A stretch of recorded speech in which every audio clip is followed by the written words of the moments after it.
Good morning friends. कैसे हैं आप सब? उम्मीद है कि सभी कुशल मंगल होंगे। मैं धर्मेंद्र आप सभी का daily news analysis of the Hindu में स्वागत करता हूं। सेशन को स्टार्ट करने से पहले इंस्टीट्यूट के बारे में कि इंस्टीट्यूट है क्या, अवधूत नगरी क्या है। अवधूत नगरी एक ऐसी यूपीएससी एकेडमी है जहां पर आप सिविल सर्विस एग्जामिनेशन की प्रिपरेशन कर सकते हैं और साथ ही करंट अफेयर की भी तैयारी कर सकते हैं। प्री और मेंस की तैयारी कर सकते हैं। और अधिक जानकारी के लिए आप हमें दिए हुए नंबरों पर या फिर हमारी वेबसाइट पर विजिट करके भी प्राप्त कर सकते हैं। हमारे सेशन को, हमारी क्लासेस को यूट्यूब पर भी लाइव देखा जा सकता है और दिए हुए रेफरल कोड के द्वारा, रेफरेंस कोड के द्वारा आप फीस डिस्काउंट भी पा सकते हैं। तो आइए आज के सेशन की तरफ बढ़ते हैं, हम ज्यादा देर ना करते हुए। डेट है आज 14 अक्टूबर 2020, दिन है बुधवार, ठीक है, वेडनेसडे। तो आइए स्टार्ट करते हैं। Page number first, the Hindu newspaper से पेज नंबर फर्स्ट जो मेन इंपॉर्टेंट आर्टिकल है, मैं सिर्फ वही आपके लिए बताता हूँ। प्री और मेंस दोनों की कोशिश करता हूँ कि प्री और मेंस दोनों की कंसेप्ट यहाँ पे क्लियर हो जाए, ठीक है। तो जो पेज नंबर फर्स्ट पे है वो हमारा आर्टिकल ये कहता है, इकोनॉमी से रिलेटेड है। इसके बारे में आज एक आर्टिकल एडिटोरियल भी आया है, उसके बारे में भी हम आगे बात करेंगे, ठीक है। तो पहले तो यहाँ पर देख लेते हैं ये क्या कह रहा है कि इंडिया इकोनॉमी है जो वो लगभग 10.3% कॉन्ट्रास्ट हो रही है, ठीक है। ये ऐसा बताया जा रहा है, मतलब इनकी संकुचित हो रही है, ये अकॉर्डिंग टू द आईएमएफ। अब आईएमएफ क्या है? ये आईएमएफ मतलब यानी कि इंटरनेशनल मॉनेटरी फंड, ठीक है, एक ऐसी संस्था है जो ये सारे रिपोर्ट रेडी करती है, मतलब रिपोर्ट को बताती है, ठीक है। तो वो भी मॉनेटरी रिगार्डिंग मॉनेटरी से संबंधित। तो यहाँ पे मेन जो यही बताया गया है कि जो इंडिया की इकोनॉमी है वो 10.3% कॉन्ट्रास्ट हो रही है, ठीक है, ये according to the report of IMF. और ये भी एक्सपेक्ट किया जा रहा है कि अगले साल तक 8.8% जो है ये ग्रोथ कर सकती है। याद रखना इस चीज को, ठीक है। Global output is projected to shrink. देखो ग्लोबल आउटपुट प्रोजेक्ट जो सिकुड़कर कितना होगा, संकुचित होकर 4.4% 2020 में हो गया है। और आईएमएफ ने ये बात कही है, ठीक है, in its world economic outlook October 2020। IMF ने अपने जो उसका अक्टूबर 2020 का जो रिपोर्ट है वर्ल्ड इकोनॉमिक आउटलुक के नाम से, ठीक है, जिसका टाइटल रखा है उन्होंने a long and difficult ascent, उसमें साफ साफ यही बताया गया है कि भाई जो आपका ग्लोबल आउटपुट है वो उसका प्रोजेक्ट जो है वो श्रिंक होकर 4.4% तक हो गया है, ठीक है। तो अगला जो है हमारा थर्ड पॉइंट, इसमें ये बताया गया है कि द प्रोजेक्शन फॉर इंडिया, जो प्रोजेक्शन है इंडिया का वो डाउनग्रेड की तरफ, मतलब नीचे की तरफ 5.8% जा रहा है। कब से? लगभग यानी कि जून से, जून में, मतलब ये सारी जून से कंटिन्यू देखा जा रहा है। इंडिया इज एक्सपेक्टेड, और इंडिया के साथ ऐसा एक्सपेक्ट किया जा रहा है कि जो उसका जो ये फिजिकल ईयर है अप्रैल 2021 का, उसमें लगभग 8.8% ग्रोथ भी कर लेगा ये, ठीक है। और ठीक है ना, ये चीज यहाँ पर साफ साफ बताई जा रही है। तो ये आपका था फर्स्ट पेज का article, India's economy to contract by 10.3% and this fiscal says IMF. IMF means International Monetary Fund, जिसे शॉर्ट फॉर्म में आप आईएमएफ कह सकते हैं। अगला जो आर्टिकल है हमारा इसी पेज पर है, after talks fail to break impasse China blames India for tension. आपको पता है अभी सातवीं जो है, इनके सातवीं मीटिंग हुई थी इनके बीच में, ठीक है। लेकिन उस सातवीं मीटिंग के बाद फिर उसके बाद जो हुआ उसमें क्या किया, चाइना ने इंडिया पर वापस आरोप थोप दिए। वो आरोप क्या मतलब कह दिया साफ साफ, ठीक है।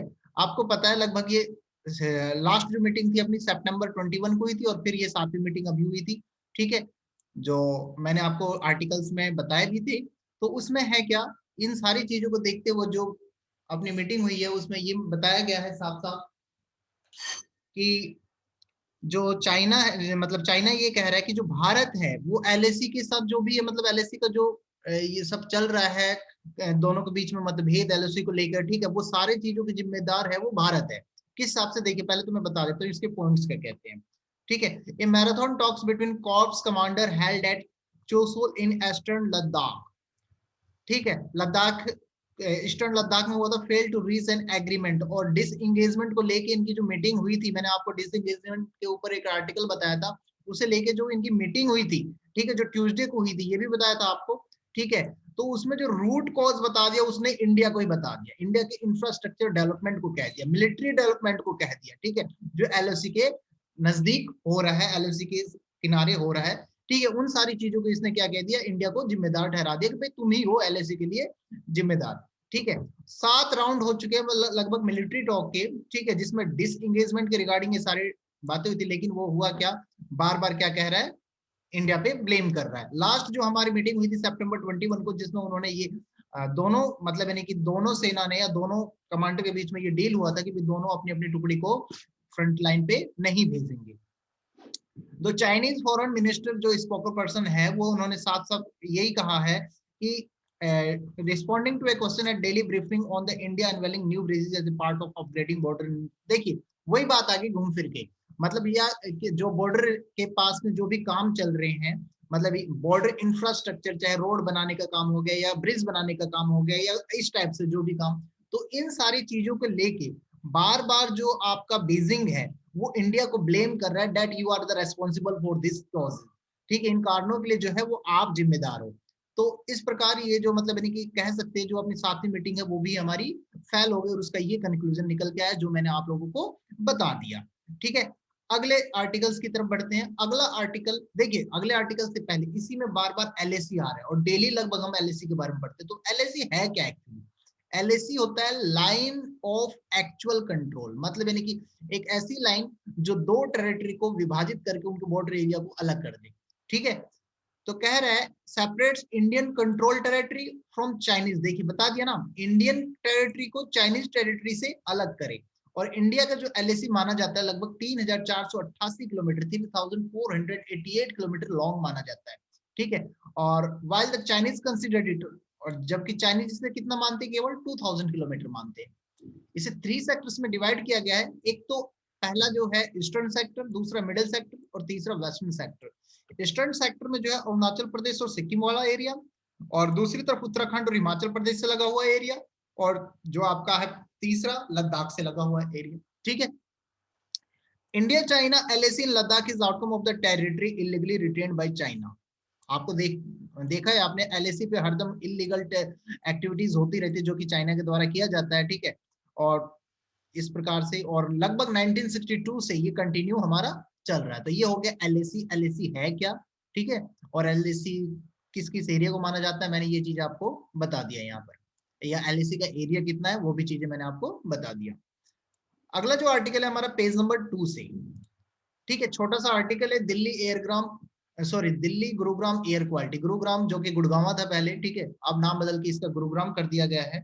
तो इसी के बारे में यहाँ पर बताया गया है कि ये आर्टिकल यहाँ पे उसकी एयर क्वालिटी को, पोल्यूशन के बारे में मतलब यानी कि डिस्क्राइब कर रहा है कि जैसे वहां की जो कैपिटल की दिल्ली की एयर क्वालिटी है वो जो पहले तो पुअर थी, अब किसकी तरफ बढ़ रही है, वेरी पुअर की तरफ।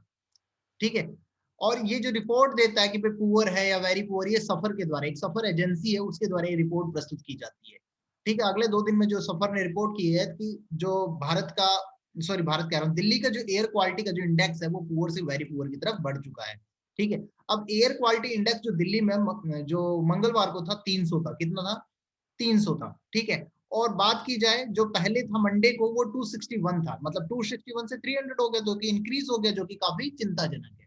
ठीक है, और ये किसके according, central pollution central board के अकॉर्डिंग, उनके डेटा के अकॉर्डिंग है।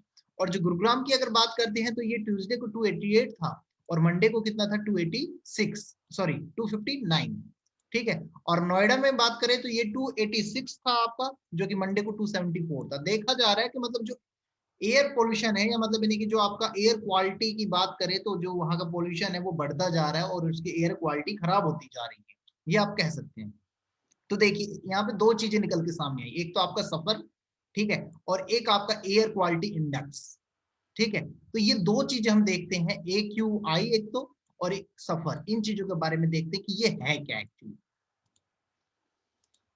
देखिए सबसे पहले तो आपका सफर, सफर जो है ये एनवायरमेंट, एक तरह से मैंने बताया ये पोल्यूशन रिलेटेड है, तो एनवायरमेंटल पोल्यूशन एंड डिग्रेडेशन का हो गया, जीएस पेपर 3 से रिलेट करता है ये। ठीक है, इसमें क्या बताया गया है कि जो सफर है, system of air quality and weather forecasting research, SAFAR की पूरी फुल फॉर्म देखिए गाइस, ये ध्यान देना, ये आपकी पूरी फुल फॉर्म है यहां से लेके यहां तक। ठीक है, system of air quality and weather forecasting and research, इसी को हम सफर कहते हैं। ये क्या है, एक नेशनल इनिशिएटिव है जो ministry of earth science MOES के द्वारा प्रस्तुत किया जाता है, इंट्रोड्यूस किया जाता है, जो क्या करता है, एयर क्वालिटी को मेजर करता है कि एयर क्वालिटी वहां की कैसी है। ठीक है, और फिर उसके बाद जो आपका the system in indigenously developed by, और ये जो सिस्टम है किसके द्वारा डेवलप किया गया है, Indian institute of tropical metrology IITM Pune के द्वारा। ठीक है, और जो ऑपरेट किया जा रहा है meteorological department IMD, Indian meteorological department, Indian meteorological department के द्वारा ये आपका ऑपरेट किया जा रहा है। इसमें एक होता क्या, कलर LED होती है जो आपके एक्चुअल वहां की एयर क्वालिटी इंडेक्स को शो करती है। ठीक है, इसका एक्चुअली मेन काम क्या है, अवेयरनेस लोगों के बीच में बढ़ाना एयर क्वालिटी को लेकर, उनकी सिटी को लेकर। ठीक है, और इट ऑर्गेनाइज अवेयरनेस, देखिए it organise awareness drive by educating the people, किसके द्वारा, एजुकेट करके लोगों को भी ये अवेयरनेस जागरूकता फैलाती है या उन्हें जागरूक करती है। ठीक है, अब इसी के बारे में थोड़ा आगे देखते हैं हम लोग। एयर क्वालिटी इंडेक्स जो बार बार मतलब नाम आ रहा है, ये है क्या, एयर क्वालिटी इंडेक्स, जैसे मैंने बताया सफर के द्वारा सफर एयर क्वालिटी चेक करती है, तो ये एयर क्वालिटी इंडेक्स क्या है, एक इंडेक्स ऐसा है जो रिपोर्ट करता है डेली की एयर क्वालिटी को, डेली की एयर क्वालिटी को, और फोकस करता है, फोकस ऑन हेल्थ इफेक्ट, और ये भी मतलब यानी फोकस करता है कि कितना इस पे हेल्थ पे इफेक्ट पड़ रहा है। ठीक है, कुछ ही घंटों में या कुछ दिनों में जो हवा पॉल्यूटेड हो रही है उसका हमारे हेल्थ पे क्या इफेक्ट पड़ रहा है। ठीक है, और लगभग ये 8 मेजर एयर पॉल्यूटेंट्स को कैलकुलेट करती है, जिसमें ग्राउंड लेवल का ozone, PM10, PM2.5, carbon monoxide, sulphur dioxide, nitrogen dioxide, ammonia और लीड, मतलब इन चीजों की मात्रा का मेजरमेंट मेनली करती है ये। ठीक है, और ग्राउंड लेवल ओजोन और airborne particles are two pollutants that pose the greatest threat to human health, ये दो पोल्यूटेंट्स ऐसे हैं जो सबसे ज्यादा मतलब यानी कि थ्रेट पहुंचाते हैं ह्यूमन हेल्थ को, याद रखिए, एक तो ग्रेट लेवल ओजोन और एक एयरबोर्न पार्टिकल्स जो होते हैं। ठीक है, अब यहीं पे आपका एक चीज और आया है,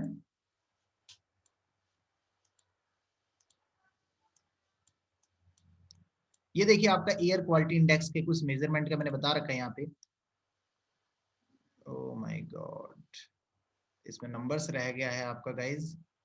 ठीक है, कोई नहीं, मैं नंबर्स को आपको बता देता हूँ कि नंबर्स क्या होगा।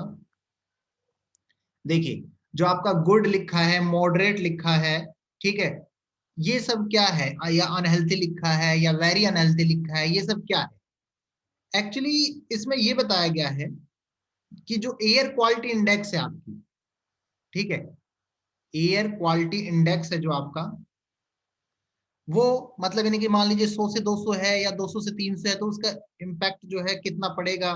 ठीक है, वो सारी चीजें यहाँ पर बताई गई है, तो आइए मैं उसी चीज को बता देता हूँ आपका।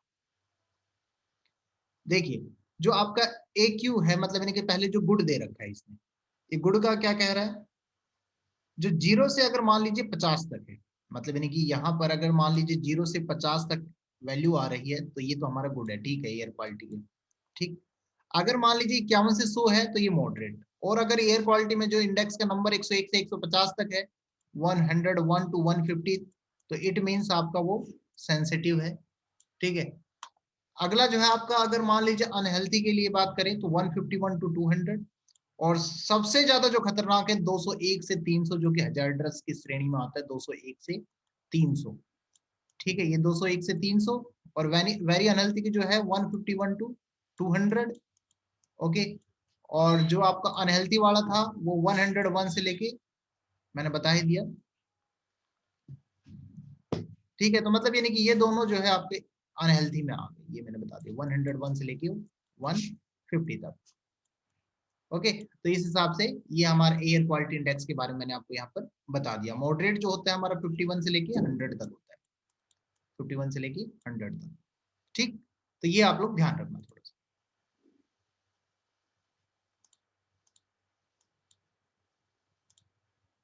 अगला जो आर्टिकल है हमारा, उसकी तरफ बढ़ते हैं।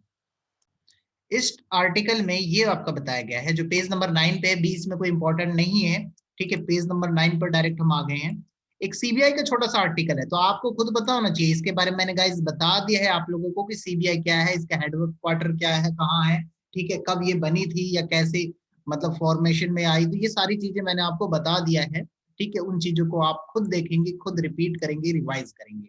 ठीक है, एक इसी पर आया है, Pak likely to remain on FATF grey list, कि मतलब पाक को अभी भी एफएटीएफ ने ग्रे लिस्ट में रखा है। तो ये एफएटीएफ क्या है, यहाँ पर ये इंपॉर्टेंट है। एफएटीएफ को आप कह सकते हैं फाइनेंशियल एक्शन टास्क फोर्स। ठीक है, एक the financial action task force on money laundering, किस पे काम करता है, मतलब ये मनी लॉन्ड्रिंग पे काम करता है। ठीक है, एफएटीएफ, इसे आप also known by its French name, ठीक है, French name group action financier, GAFI के नाम से भी जाना जाता है। ठीक है, और ये फाउंड हुआ था 1989 के अंदर। ओके, और 2001 में हुआ क्या, इसने मतलब इनकी it's mandate was expanded to include terrorism finance, इसे इसने मैंडेटरी कर दिया कि expand to include terrorism financing. ठीक है, और the object of FATF, main FATF का काम क्या है, एफएटीएफ का काम ये है जो मनी लॉन्ड्रिंग से संबंधित है या टेररिस्ट फाइनेंसिंग है, ठीक है, उन चीजों पे ये नजर रखता है। मान लीजिए कौन टेररिस्ट को फाइनेंस कर रहा है या किस चीज में, इस टाइप से। अब इसी के रिगार्डिंग हुआ क्या है, इसने पाकिस्तान को जो है ग्रे लिस्ट में पटक दिया है। और अगर एक होता है ब्लैक लिस्ट, अगर मान लीजिए ब्लैक लिस्ट में पटक देता तो वो काफी उसके लिए खतरे वाली बात होती, मतलब कहा जाए तो वो मतलब यानी कि उसका जो नाम है वो काफी खराब हो जाता, या एफएटीएफ उसे ब्लैक लिस्टेड कर देती, कह सकते हैं। और ग्रे लिस्ट चलो ठीक है, अभी नॉर्मल है, मतलब कह सकते हैं कि हो सकता है वो वापिस अपने स्टेज पे आ जाए। ठीक है, तो एफएटीएफ का मैंने आपको बता दिया है कि since 2000 FATF has maintained the FATF black list, formally called the call for action, and the FATF grey list. दो लिस्ट मैंने बता दी, एक तो ब्लैक लिस्ट और एक ग्रे लिस्ट। ठीक है, ये एक पॉलिसी मेकिंग बॉडी है जो पॉलिसी बनाती है regarding to the monetary laundering, right. ठीक है, तो ये आपका एफएटीएफ क्या है, यहाँ पर ये इंपॉर्टेंट था जो कि मैंने आपको बता दिया। इस पेज नंबर 10 की तरफ बढ़ते हैं। पेज नंबर 10 पे दो तीन छोटे छोटे आर्टिकल्स है, उसमें क्या है, एक तो 70% वायरस ऑफ फैटेलिटीज आर माइल्ड। इस आर्टिकल में ये बताया गया है कि लगभग जो 70% वायरस के जो केसेस मिले हैं कोविड-19 के, वो लगभग आदमियों में मिले, औरतों में कम मिले, मतलब आदमियों में ज्यादा मिले, उसमें ये डिस्क्राइब किया गया है। ठीक है, और वो भी 60 एज से कम वाले के, ये चीज याद रखना। और एक अगला आर्टिकल है इसी पेज पे, वो है eVIN network to be handle कोविड-19 वैक्सीन सप्लाई। इसमें एविन नेटवर्क के बारे में बताया गया है कि एविन नेटवर्क एक ऐसा साबित होगा, मतलब यानी कि कह सकते हो कि एविन नेटवर्क लाभदायक साबित होगा कोविड-19 की वैक्सीन जब बन जाएगी ना, उसके डिस्ट्रीब्यूशन के रिगार्डिंग। ठीक है, डिस्ट्रीब्यूशन के रिगार्डिंग, स्टॉक कहां पर है, स्टॉक आइडेंटिफाई करने के रिगार्डिंग एविन नेटवर्क काम करेगा। ओके, एक इसी पेज पर अगला जो आर्टिकल है हमारा, SC डिसमे at the road blocks faced by women officers. Supreme court ने मतलब यानी कि क्या किया है, कहा है, डिसमे कर दिया, उस चीज को नकार दिया कि भाई ऐसा नहीं होना चाहिए कि जो वुमेन ऑफिसर्स को लेके जो उनके प्रमोशन के रिगार्डिंग, ठीक है, उनके परमानेंट कमीशन के रिगार्डिंग, या जो भी उनका जो कंसिक्वेंशनल बेनिफिट मिलना होता है उनके रिगार्डिंग, ठीक है, जो कंसिक्वेंशियल बेनिफिट भी नहीं मिल पा रहा है, ठीक है, तो उनके रिगार्डिंग सुप्रीम कोर्ट ने कहा है कि ये आदमी को सोच बदलनी पड़ेगी अपनी। ठीक है, और एक ब्रिज बनाना पड़ेगा, एक ब्रिज का काम बनाना, ब्रिज बनाना पड़ेगा इस गैप को खत्म करने के लिए। ये किसने कहा है, जस्टिस डीवाई चंद्र ने। ठीक है, और ये कब कहा है, ट्यूसडे को कहा है। तो ये एक छोटा सा आर्टिकल था जिसमें बताया गया है कि वुमेन ऑफिसर जो फेस कर रही है रोड ब्लॉक के रिगार्डिंग, मतलब रोड ब्लॉक ये नहीं रोड को ब्लॉक कर दिया, उनके कैरियर के रिगार्डिंग, ठीक है, जो आगे उनकी बाधाएं आ रही है उसके बारे में बताया है सुप्रीम कोर्ट ने कि ऐसा नहीं होना चाहिए, इस गैप को खत्म करना होगा। ठीक है, अगला आर्टिकल्स की तरफ बढ़ते हैं। अगले आर्टिकल्स हमारे खत्म है जो इंपॉर्टेंट थे, यहाँ पर अब एडिटोरियल शुरू हो जाता है। और एडिटोरियल में क्या है, फर्स्ट एडिटोरियल जो है आपका, Arab world and the elusive two state solution, इसके बारे में बताया गया है। अरब वालों के बताएं, अरब वाला, पहले तो अरब वाले देश कौन कौन से है या अरब में कौन कौन से आते हैं, तो देखिए ये सारे जो आपका सोमालिया हो गया, यमेन हो गया, ठीक है, ओमान हो गया, सऊदी अरबिया, इराक हो गया, ठीक है, और फिर उसके बाद आपका सूडान, इजिप्ट, लिबिया, अल्जीरिया, ठीक, तो और यहाँ पे इसराइल भी है आपका, ठीक है, और इस टाइप से ये सारे जो मोरक्को, ये सब क्या है आपके अरब वाले देश, अरब के ग्रुप में आते हैं। ठीक है, तो इनके बारे में ही मतलब इस आर्टिकल में एडिटोरियल में बताया गया है, ठीक है। और मेन जो है, जो जिस इश्यू को इन्होंने उठाया है वो क्या है, उनकी एग्जिस्टेंस को लेकर, ठीक है। और उसमें क्या है बता देता हूं, जो पैलेस्टाइन इशू है, एक पैलेस्टाइन है, तो पैलेस्टाइन मान लीजिए है क्या, पैलेस्टाइन मतलब यानी कि पैलेस्टाइन पे जो पैलेस्टाइन जगह है, मतलब पैलेस्टाइन वाले क्या कहते हैं, इजराइल को, इजराइल के बारे में ये कहना है लोगों का कि इजराइल ने मैक्सिमम जगह पे कब्जा करके उसे अपने अंडर कर लिया है, ठीक है। इसलिए उसे कोई उसे रिकॉग्नाइज नहीं करता था, ठीक है, अरब के ग्रुप में। लेकिन हुआ क्या, धीरे धीरे धीरे धीरे समय बीतने के साथ जैसे जॉर्डन, यूएई, बहरान, इन सब ने उसे क्या क्या रिकॉग्नाइज करना शुरू कर दिया, उसे साथ देने लग गए। तो फिर पैलेस्तीन भी सोच रहा है जब सब साथ देने लग गए तो भाई मैं क्यों पीछे रह जाऊं, ठीक है। तो उसे वो भी अब उसे रिकॉग्नाइज करने लग गया और उसे रिजर्वेशन देने लगा। तो इसमें यही बताया गया, कोई खास आर्टिकल या एडिटोरियल नहीं है उतना, ठीक है। अगला जो है हमारा पेंडेमिक फाइट, सिटीजन्स के लिए और सिटीजन्स के द्वारा, इसमें ये चीज बताई गई है। इसमें क्या गया, जैसे कि आपको पता है गवर्नमेंट के द्वारा 11 मार्च को वर्ल्ड हेल्थ WHO के द्वारा इसकी पेंडेमिक को डिक्लेयर कर दिया गया था, पहचान करके, ठीक है, कि ये एक पेंडेमिक है। और फिर उसके बाद जो ट्रांसमिशन का मोड है इसका शुरू हो चुका था। तो डॉक्टर्स ने क्या किए थे, ठीक है, जब तक वैसे डॉक्टर्स और साइंटिस्ट जानते ये हमारे बीच में, it landed in their middle, तो ये उनके बीच में आ चुका था, ठीक है। जीन के सीक्वेंस का पता लगाने के लिए टेस्टिंग मेथड और किट्स को डेवलप करना शुरू कर दिया और शेयरिंग शुरू कर दी उनकी, नए नए अप्रोच ट्राई किए गए। कोई भी साइंटिफिक टूल जो है उनके लेकिन सभी सवालों का जवाब नहीं दे पाया, ठीक है। और मेन क्या था वार, मेन वार ये था कि इन्फेक्शन से सबको कैसे बचाया जाए। इसमें लोगों ने एक लेसन सीखा कि सबको अपनी देखभाल करनी पड़ेगी, किसी के ऊपर डिपेंड नहीं रह सकते हम इन चीजों के लिए। और सबसे इंडिविजुअल रेस्पॉन्सिबिलिटी वो यही है कि सेल्फ प्रोटेक्शन, सबसे इंडिविजुअल रेस्पॉन्सिबिलिटी क्या है आपकी, सेल्फ प्रोटेक्शन। और इसमें एक चीज और है, ये बाकायदा बताया गया है कि हम गवर्नमेंट के ऊपर भरोसा नहीं कर सकते हैं, ठीक है, खुद की रेस्पॉन्सिबिलिटी है सेल्फ प्रोटेक्शन की। और केरला ने इसके लिए डिसेंट्रलाइज्ड कंट्रोल अप्रोच को बढ़ावा दिया है। 45,000 रजिस्टर्ड कम्युनिटी वॉलंटियर्स है, ठीक है। अलग अलग इंफॉर्मेशन डेस्क चलाए जा रहे हैं, एयरपोर्ट पे स्क्रीनिंग की जा रही है, रेलवे स्टेशन पे स्क्रीनिंग की जा रही है, बस टर्मिनल पे स्क्रीनिंग की जा रही है, बॉर्डर चेक पोस्ट पर चेक किया जा रहा है, उनकी स्क्रीनिंग की जा रही है, ट्रेसिंग की जा रही है, मॉनिटरिंग की जा रही है, ठीक है। और इस हिसाब से अलग अलग चीजें मतलब यानी कि केरला के द्वारा चलाए जा रहे हैं। उड़ीसा में भी लगभग ऐसा ही है। और मतलब देखा जाए तो वहां पर इनका जो इफेक्ट है या कंट्रोल करने में वो काफी सक्षम रहे हैं। तो कहा जा रहा है कि डिसेंट्रलाइज कंट्रोल की तरफ हमें देख, मतलब यानी कि जो सेंट्रल की पावर है, ठीक है, वो स्टेट्स को दे देनी चाहिए इसे कंट्रोल करने। ये चीज यहाँ पर दिखाया गया है इस आर्टिकल में, और कुछ नहीं, ठीक है, इस एडिटोरियल में। अगले एडिटोरियल की तरफ हम बढ़ते हैं। अगला जो एडिटोरियल है वो ए स्लिम स्टिमुलस, इसमें क्या बताया गया है आपका, मैंने बताया था इकोनॉमी से रिलेटेड है, आपका एक आर्टिकल आया था पेज नंबर 1 पे, तो उसी से रिलेटेड ये आ गया इकोनॉमी वाला, ठीक है। कि मतलब यानी कि पैंडेमिक के कारण आपको पता है इकोनॉमी डाउन जा रही है, ठीक है। तो इकोनॉमी को बढ़ाने के लिए क्या करना चाहिए, उसे बूस्ट अप कैसे किया जा सकता है, वो सारी चीजें, ठीक है। कंजप्शन की डिमांड जब बूस्ट अप होगी तभी हमारा इकोनॉमी बढ़ेगा आगे, ठीक है, तभी जीडीपी ग्रोथ करेगी। तो इसी के बारे में ये है। और मैंने एज ए जो यहाँ पे डिस्क्राइब किया, मेंस की क्वेश्चंस राइटिंग के हिसाब से भी आप इसे यूज कर सकते हैं, ठीक है। और ये हमारे जीएस पेपर 2 से भी कोरिलेट करता है और जीएस पेपर 3 से भी कोरिलेट करता है। GS paper 2 government policies and intervention और एक ग्रोथ एंड डेवलपमेंट, ठीक है। तो इस हिसाब से आप लोग देख सकते हैं।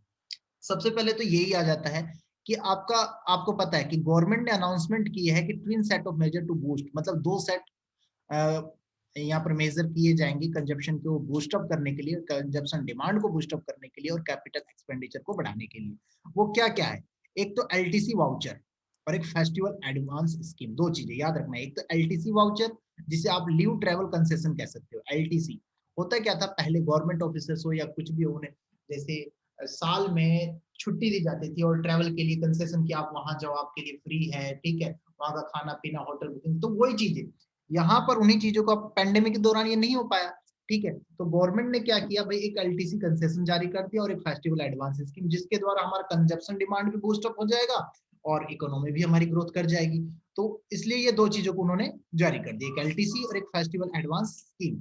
इसमें क्या बताया गया है, सप्लाई मेन इसका क्या है, हमारे जो बीते हुए महीने हैं उनमें कंज्यूमर की डिमांड जो है वो काफी ज्यादा अफेक्टेड हो गई है। तो मेन तो चीज यही है कि कंज्यूमर की डिमांड को बढ़ाना, कंज्यूमर की डिमांड को हम कैसे बढ़ाएं। और एक चीज और है, इसके द्वारा ये इसका डायरेक्टली लिंक जो है इकोनॉमिक ग्रोथ से है।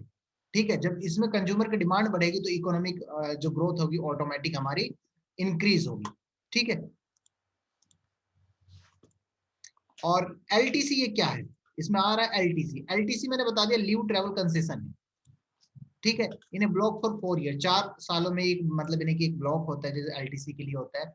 और इसमें क्या है, एक डेस्टिनेशन पे पहुंचना होता है छुट्टी के दौरान, मैंने आपको बता दिया। ठीक है, और इसमें रेल फेयर या स्केल या और भी जो भी उनके सारी चीजें होती है इंक्लूड होती है, और लगभग मान लीजिए लगभग 10 डेज का इनकेसमेंट होता है इसमें। ठीक है, अलाउंस भी होता है। तो ये सारी चीजें बताई गई है लगभग। लेकिन 2018 से 21 के ईयर ब्लॉक में हुआ क्या, एलटीसी काम नहीं कर पाई। ठीक है, और गवर्नमेंट ने क्या किया, फिर इसके बेनिफिट देने के लिए गवर्नमेंट ने क्या किया, एलटीसी जारी कर दिया। एबल नहीं कर पाई मतलब इनकी गवर्नमेंट इसके पैसे नहीं दे पाई या उन्हें नहीं भेज पाई, अवेल नहीं कर पाई एलटीसी को, तो इसलिए क्या किया गवर्नमेंट ने एलटीसी के बेनिफिट के लिए ये एलटीसी स्कीम जो मैंने आपको बताया वो यहाँ पर एम्प्लॉयमेंट के लिए जारी कर दिया। उसमें क्या हुआ, एलटीसी जो 2018 से 21 तक का है उसमें फुल उनका कैश पेमेंट रिसीव करेंगे और फुल पेमेंट करें रिसीव करेंगे। ठीक है, और प्लस उस पेमेंट को कैसे, उनके ऊपर कोई टैक्स भी नहीं होगा मतलब इस टाइप से, लेकिन उस पेमेंट को कैसे, जो चीज होगा जो चीज वो खरीदेंगे, ठीक है, 3 टाइम्स, ओके, सर्विस वो 3 टाइम्स, 1 टाइम लीव इनकैशमेंट। देखिए 3 बार के सर्विस, देखिए 1 मिनट वाइज शुरू से कर, and employing opting for this scheme, इस स्कीम के लिए कौन ऑप्टिंग करेगा, जो सामान खरीदेगा। ठीक है, and service worth 3 times the fair, और फेयर के 3 गुना मतलब इनकी सर्विस जिसकी सर्विस होगी, और 1 टाइम उसका लीव इनकेसमेंट किया जाएगा। और ये कब तक, 31 मार्च 2021 तक। ठीक है, और उन पे जो सामान खरीदेगा उन पे 12% का टैक्स भी लगेगा। ठीक है, तो ये सारी चीजें यहाँ पर एलटीसी के रिगार्डिंग बताई गई है आपको। अब देखिए आगे, इसमें आपका क्या है, एलटीसी का एक चीज और है, इसमें ये बताया गया है आपका कि जो अगर अमाउंट स्पेंड नहीं किया जाता है तो एम्प्लॉय क्या करेंगे, विल हैव टू पे टैक्स, तो उन्हें टैक्स पे करना पड़ेगा। ठीक है, और बेनिफिट्स टू इकोनॉमी, इससे इकोनॉमी को क्या फायदा होगा, इकोनॉमी को मैंने पहले ही बता दिया है। मान लीजिए गवर्नमेंट एक्सपेक्टेड डिमांड जनरेशन, वो क्या चाहती है, 28,000 करोड़ का डिमांड जनरेशन चाहती है। ठीक है, किसके द्वारा, सेंट्रल गवर्नमेंट के द्वारा। ठीक है, सेंट्रल गवर्नमेंट के द्वारा। While GST collection have been severely impacted in first half, आपको बताया कोविड-19 के दौरान जीएसटी पे काफी ज्यादा इम्पैक्ट पड़ा है, काफी ज्यादा प्रभाव पड़ा है। ठीक है, और हमारी जो जीडीपी है वो डाउन जाती जा रही है। ठीक है, और अगर बात की जाए, ठीक है, तो if private sector employees also, अगर इसमें प्राइवेट सेक्टर भी पार्टिसिपेट करेंगे, ठीक है, तो जो जंप होगा, जो या जीएसटी के दौरान जो कलेक्शन आएगा या जो ओवरऑल कंजप्शन होगी वो एकदम से राइज हो जाएगा, ग्रो अप कर जाएगा। और ग्रो अप करेगा तो क्या होगा, फिर एक लगभग ये माना जा रहा है, ठीक है, कि मतलब काफी ज्यादा इसमें बेनिफिट मिलेगा, और एक एडिशनल बजट 25,000 करोड़ का, ठीक है, डिफेंस इंफ्रास्ट्रक्चर को लेकर, वाटर सप्लाई और अर्बन डेवलपमेंट और डोमेस्टिक प्रोड्यूस कैपिटल इक्विपमेंट के रिगार्डिंग एक एडिशनल बजट तैयार किया गया। और ये बजट जो है ऐसा एक्सपेक्ट किया जा रहा है कि अलग अलग रिसोर्सेज से ये आएंगे, जो कि प्राइवेट प्लस गवर्नमेंट दोनों होंगे। तो यहाँ पर मैंने बता दिया इकोनॉमी को क्या बेनिफिट होगा, एलटीसी क्या है, और एक ये स्कीम क्या कहती है, और किसे दिया जाएगा, इस पे जीएसटी कितना होगा, इसका ग्रोथ क्या पड़ेगा, ये सारी चीजें। ठीक है, अगला जो है हमारा article, right to information, GS two से कोरिलेट कर रहा है ये हमारा। मेन तो यही है आपका एडिटोरियल जो है, उस एडिटोरियल में आरटीआई है, आरटीआई क्या है, और आरटीआई की कुछ वैकेंसीज के बारे में बात की गई है। तो पहले तो हम यही देखते हैं आरटीआई क्या है। आरटीआई का मीन्स होता है राइट टू इंफॉर्मेशन, सूचना का अधिकार। अब सूचना का अधिकार क्या है, आर्टिकल 19 के तहत, भारतीय संविधान का आर्टिकल 19 के तहत जो है सबको सूचना का अधिकार एक फंडामेंटल राइट है। ठीक है, 1976 में Raj Narayan VS state of Uttar Pradesh, मतलब इनके राज नारायण का एक उत्तर प्रदेश के साथ केस हुआ था, मतलब इनकी राजनारायण और उत्तर प्रदेश सरकार के बीच में एक केस हो, उस केस के दौरान सुप्रीम कोर्ट ने क्या किया, आरटीआई को रूल लागू कर दिया। आरटीआई का रूल जब लागू हुआ तो 2005 के एक्ट में ये आ गया और फिर उसके बाद ये फंडामेंटल राइट बन गया। और फिर उसके बाद ये क्या करता है, ये एम्पावर्स करता है सिटीजन को सरकार से क्वेश्चन करने का कि तुम क्या कर रही हो भाई, कहाँ जा रहा है पैसा, या तुम्हारा तुमने किस चीज में काम किया है, तो कितना काम किया है।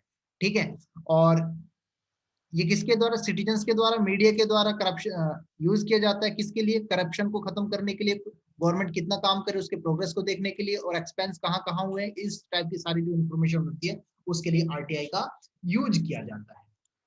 अब आरटीआई की बात करें तो आरटीआई से किस किस प्रकार से सवाल पूछे जा सकते हैं। देखिए आरटीआई के द्वारा एक तो गवर्नमेंट अथॉरिटी से सवाल जवाब कर सकती है, ठीक है, okay, regarding any information from the government authority that can be government can disclose to the parliament, जो कि संसद आपका पार्लियामेंट के डिस्क्लोज करे, ठीक है। और एक एक्सपेक्ट किसे, सब प्रकार के पूछ सकती है चाहे, ठीक है, लेकिन एक्सपेक्ट सोवरेनिटी और इंटीग्रिटी की बात आ जाए अगर भारत की, तो उन चीजों से रिलेटेड वो आरटीआई नहीं मांग सकती, ठीक है, या मतलब कोई भी पब्लिक या कोई भी पर्सन नहीं मांग सकता आरटीआई, ठीक है। इसका मेन क्या है, एक तो मैंने बता दिया, एम्पावर करता है सिटीजन्स को कि सरकार से सवाल जवाब करे, ठीक है। एक ट्रांसपेरेंसी को भी प्रमोट करता है, जनता के बीच में और सरकार के बीच में ट्रांसपेरेंसी, ठीक है, विश्वास को जमाता है, कह सकते हो आप। और करप्शन को खत्म करता है, और इसके कुछ राइट टू एक्ट के तहत, मतलब जो आपका है राइट टू इंफॉर्मेशन एक्ट के तहत 2005 के तहत इसके कुछ प्रोविजंस भी दिए गए हैं। और उन प्रोविजंस में क्या बताया गया, उन प्रोविजंस में ये सारी चीजें बताई गई है, जैसा कि सेक्शन 2 में, सेक्शन 4 में, सेक्शन 6, सेक्शन 7, सेक्शन 8, जैसे कि मान लीजिए government has to maintain and proactively disclose information, government को मेंटेन कैसे करना है, या फिर उसके बाद prescribe a simple procedure for securing information, information को सिक्योर रखने के लिए किस हिसाब से सिंपल प्रोसीजर से उसे प्रिस्क्राइब, ये सारी चीजें अलग अलग सेक्शन में, इस टाइप से अलग अलग सेक्शन में अलग अलग बातें बताई गई है, ठीक है, कि क्या करना चाहिए या किस हिसाब से गवर्नमेंट को काम करना है आरटीआई के रिगार्डिंग, या क्या करती है वो सारी चीजें, ये अलग अलग सेक्शन में यहाँ पे बताए गए हैं, जो आप लोग रीड कर लेना पीडीएफ से इजिली। इसमें आगे ये कहा गया है मेन आर्टिकल में क्या है, एक तो आर्टिकल आरटीआई क्या है मैंने बता दिया, आरटीआई क्या है, कब से आई, ठीक है। और उसके बाद जो दूसरा है इसमें यही है कि अटैक ऑन ट्रांसपेरेंसी वॉचडॉग, मतलब वॉचडॉग के ऊपर, उनके ट्रांसपेरेंसी के ऊपर अटैक किया जा रहा है। अब यहाँ पे वॉचडॉग कौन है, देखने वाले कोई कुत्ते नहीं है, डॉगी नहीं है, यहाँ पर एक्चुअली वैसे यूज किया गया है, ठीक है, एक वैकेंसी के बारे में बात की गई है, इंफॉर्मेशन कमिश्नर की वैकेंसी के रिगार्डिंग। इसमें क्या कहा गया है एक्चुअली कि the function of commission has been severely impeded on government by not appointing information, मतलब टाइमली से कोई भी इंफॉर्मेशन कमिश्नर की यहाँ पर आपकी अपॉइंटमेंट नहीं होती। और ये इंफॉर्मेशन कमिश्नर कौन होते हैं, जो आरटीआई का कामकाज देखते हैं, ठीक है, जो हमारे जो भी मैटर होते हैं उन्हें डिस्क्लोज करते हैं, डिस्पोजल करते हैं केसेस को। तो अब तक इनकी कोई, मतलब जो वैकेंसी की बात करें, उन्हें फुलफिल टाइमली किया ही नहीं जाता है। और बात की जाए तो 2014 से कोई भी अब तक, मतलब यानी कि आपका सेंट्रल इंफॉर्मेशन कमीशन की नियुक्ति नहीं हुई है, ठीक है। और प्लस 11 पोस्ट अभी भी, 11 में से 6 पोस्ट अभी भी है जो बिल्कुल खाली पड़े हैं सीआईसी के अंडर में, और जिसमें चीफ का भी इंक्लूड है, मतलब चीफ का भी पद जो है वो खाली पड़ा है। 15 सालों से आरटीआई काम कर रही है कंटिन्यू। तो ये चीज था हमारा आरटीआई के बारे में और आरटीआई की वैकेंसी के बारे में। तो मतलब ये क्या किया जा रहा है, गवर्नमेंट मतलब ट्रांसपेरेंसी को खत्म करती जा रही है आरटीआई वैकेंसी को फुलफिल ना करके, ठीक है। एक आर्टिकल क्वेड से रिलेटेड है, कोई खास इंपॉर्टेंट नहीं है, आपको ये जानना है कि क्वेड में कौन कौन से देश है और कैसे मिलकर एक साथ काम करते हैं। तो ये आपको पहले भी बताया जा चुका है, तो इसे आप लोग थोड़ा रीड कर लेना। तो आज के जो आर्टिकल्स है हमारे यहाँ पर, ये एडिटोरियल की बात करें तो वो खत्म होते हैं, ठीक है। लेकिन आप लोगों के लिए एक डेली डोज का एक और पीडीएफ मिल जाती है, जो क्या काम करता है, आपके काम में 4 चांद लगाने का काम करता है। आपके civil service examination plus UPSC दोनों, प्री प्लस मेंस दोनों के नजरिए से वो काफी इंपॉर्टेंट होता है, ठीक है। और आपको पता है जो भी वीकली क्विज होता है, या आपके लिए जो वीकली टेस्ट सीरीज अरेंज की जाती है करंट अफेयर से रिलेटेड, वो इन्हीं से संबंधित होता है। तो दोस्तों आप उन्हें भी देखें, उस वीडियो को, पीडीएफ को भी देखें, और प्लस अगर वीडियो आपको अच्छी लगी हो तो लाइक करो, कमेंट करो, शेयर करो, और इसे सब्सक्राइब भी करो, और बेल बटन पर क्लिक जरूर करें ताकि आपको न्यू और लेटेस्ट नोटिफिकेशन टाइमली मिलती रहे। आप सभी का धन्यवाद, और इस वीडियो को देखने के लिए मैं आप सभी का धन्यवाद फिर से करता हूं। और इसी के साथ आज का सेशन हमारा खत्म होता है। Thank you and have a nice day all of you.